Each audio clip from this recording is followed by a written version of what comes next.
Esse é um vídeo que a MF está preparando para os membros filiados, com a intenção de que a gente consiga se comunicar melhor com vocês.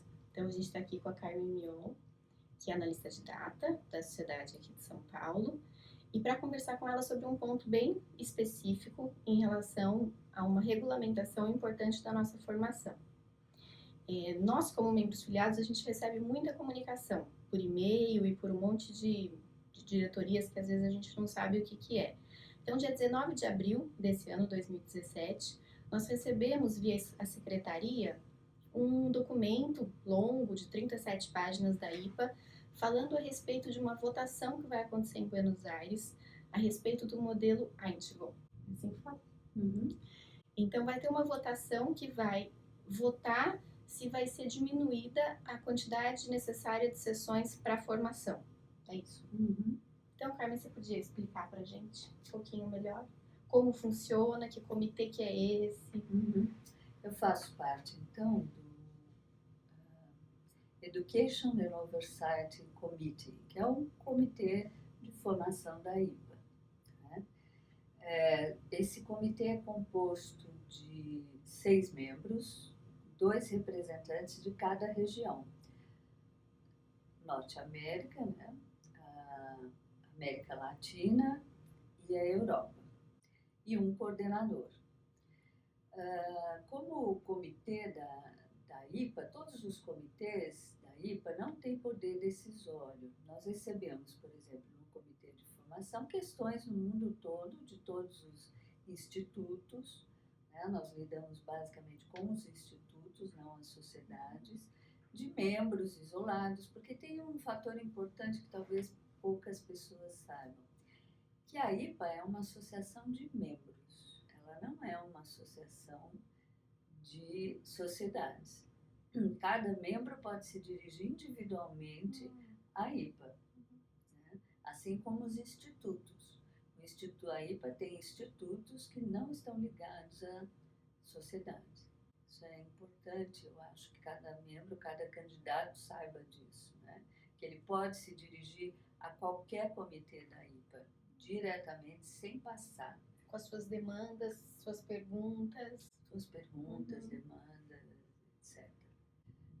Todas as decisões dos diferentes comitês, que são muitos, são encaminhadas para o board da IPA, que então é composto por 6 representantes de cada região. E aí além do presidente, o vice-presidente e o secretário. E as decisões são tomadas no board, que se reúne 2 vezes por ano. Né? Nosso comitê também se reúne 2 vezes por ano e normalmente não participamos das reuniões do board. Em 2007, em Berlim, a IPA reconheceu os 3 modelos. Vocês veem que é bem recente. O modelo, antes disso, antes de 2007, só existia o modelo Eindhoven.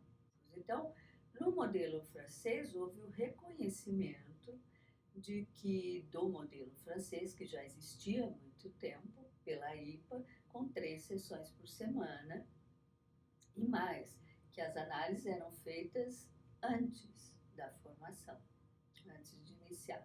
Bom, e o modelo uruguaio, que tem uma forma toda particular deles lá, de 3 a 5. Então, agora nós estamos há 10 anos do reconhecimento dos 3 modelos. O que nós percebemos é que existe uma grande variação no modelo Eindhoven. Número de sessões, né, com 3 sessões, 3 a 5, as formas de avaliação, os candidatos, como é que se exigem paper no fim, um trabalho ou não. Alguns institutos não exigem a apresentação de um trabalho. E vai por aí afora, o sistema de avaliação, as aulas, o currículo é muito diferente.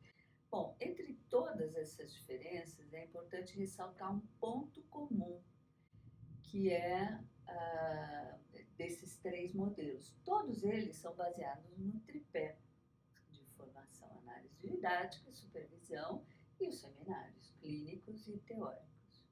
Uma pergunta, Carmen, que eu fico sempre confusa.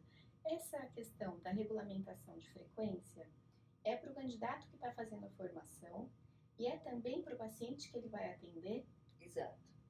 Com control case, supervisão oficial? Sim. Serve para as duas coisas? Serve para as duas coisas. Acontece o seguinte, que muitas sociedades, então, uma queixa grande é a diminuição do número de candidatos. Né? Que em alguns institutos é sério. Em alguns institutos é dramático mesmo.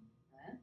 Uma concorrência enorme pelas outras, o que acontece? Os candidatos acabam procurando outras formações que deixam a análise livre, por exemplo, ou que tem menos sessões, isso eles acham. Tudo isso tem que ser levado em conta, de alguma forma, pela IPA.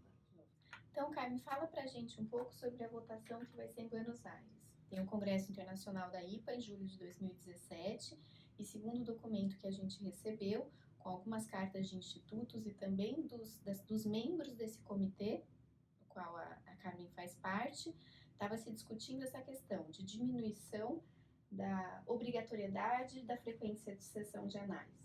É isso. Passar de 4 a 5 para 3 a 5 sessões. Né? Essa é a proposta, porque a sequência é o seguinte, eu estava dizendo que havia uma discussão pela internet com os diretores de institutos, membros do comitê de formação, até que no semestre, isso foi o tema também do pré-congresso de Boston, vem sendo discutido. Só que no semestre passado chegaram 3 cartas que estão anexadas nesse pacote que o Bernardo enviou, da Sociedade da Itália, da Espanha e da Rio 2, informando a IPA que havia sido aprovado nessas sociedades 3 sessões, um mínimo de 3 sessões para análise didática. Tá?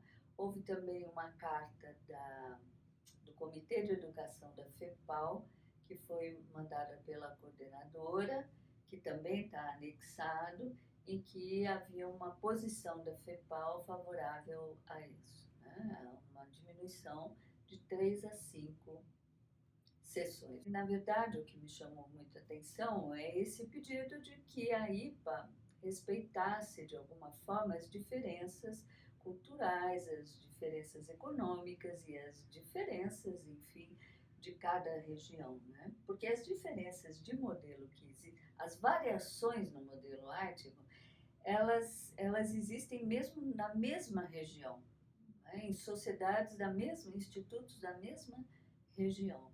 Então, uma ideia seria essa. A votação vai ser sobre isso. A discussão está aberta, se eu não me engano ainda não fechou, várias sociedades se manifestaram.